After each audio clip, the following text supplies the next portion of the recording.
नमस्कार, आप देख रहे हैं न्यूज 18 बिहार झारखंड। मैं हूं आपके साथ रुचिका राज। भारत निर्वाचन आयोग ईसीआई ने देश के उपराष्ट्रपति पद के लिए चुनाव प्रक्रिया शुरू कर दी है। आयोग की ओर से इस संबंध में प्रेस नोट जारी किया गया है।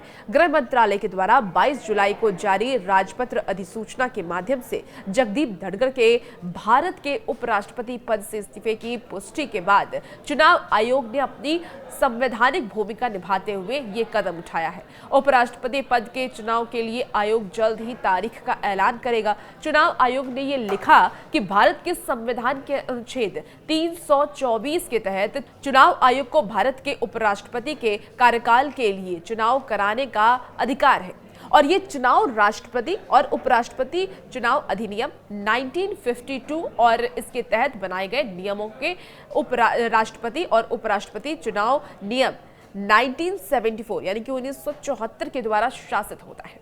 चुनाव आयोग ने उपराष्ट्रपति चुनाव 2025 से संबंधित तैयारियां पहले ही शुरू कर दी है और इन प्रारंभिक गतिविधियों को पूरा होने के बाद जल्द से जल्द उपराष्ट्रपति के पद के लिए चुनाव कार्यक्रम की घोषणा की जाएगी।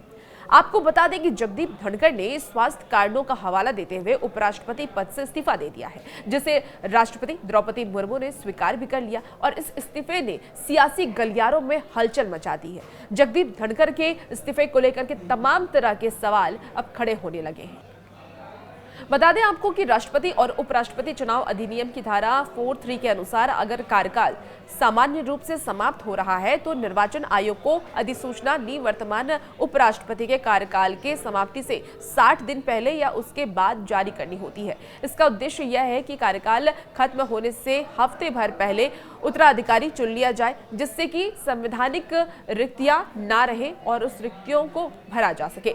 संविधान के अनुच्छेद 66 के अनुसार उपराष्ट्रपति का चुनाव संसद के दोनों सदनों के निर्वाचन मंडल के द्वारा अनुपातिक प्रतिनिधित्व प्रणाली और इसके साथ ही एकल सक्रिय मत पद्धति से किया जाता है। उस निर्वाचन मंडल में लोकसभा और राज्यसभा के सभी निर्वाचित सदस्य और राज्यसभा के 12 नामित सदस्य भी शामिल होते हैं। चूंकि सभी निर्वाचक सांसद सदस्य हैं, इसलिए प्रत्येक का मत मूल्य एक होगा। आपको अब ये बताते हैं कि कैसे होता है ये मतदान, कैसे चुना जाता है उपराष्ट्रपति। तो ये चुनाव गुप्त मतदान और एकल सक्रिय मत प्रणाली से होता है। मतदाता को सभी प्रत्याशियों के आगे वरीयता क्रम में अंक अंकित करने होते हैं और ये अंक भारतीय अंकों यानी कि रोमन अंकों या फिर मान्यता प्राप्त भारतीय भाषाओं के अंकों में दिए जाते हैं, लेकिन शब्दों में नहीं। पहली वरीयता देना अनिवार्य होता है, बाकी वरीयता वैकल्पिक होती है। आपको बताएं कि निर्वाचन आयोग मतदान के लिए विशेष स्याही वाली कलम देता है, जिसे मतदान केंद्र पर ही उपलब्ध कराया जाता है और किसी अन्य पेन से मतदान करने पर मत अमान्य घोषित कर दिया जाता है। अब नामांकन और जरूरी शर्तें क्या है वो भी एक बार आप समझ लीजिए। देखिए, लोकसभा और राज्यसभा के महासचिवों को बारी बारी से रिटर्निंग ऑफिसर नियुक्त किया जाता है।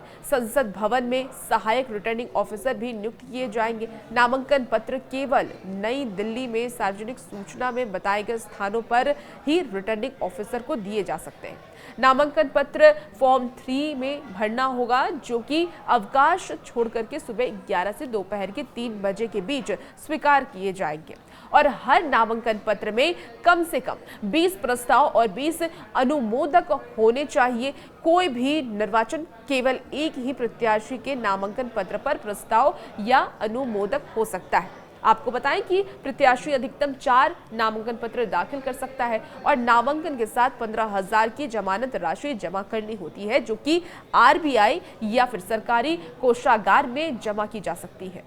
तो इस तरीके से उपराष्ट्रपति का चुनाव किया जाता है। अब देखना होगा कि जगदीप धनखड़ के बाद अगला उपराष्ट्रपति कौन होता है। और भी ऐसी वीडियोस के लिए बने रहिए न्यूज़ 18 बिहार झारखंड के साथ।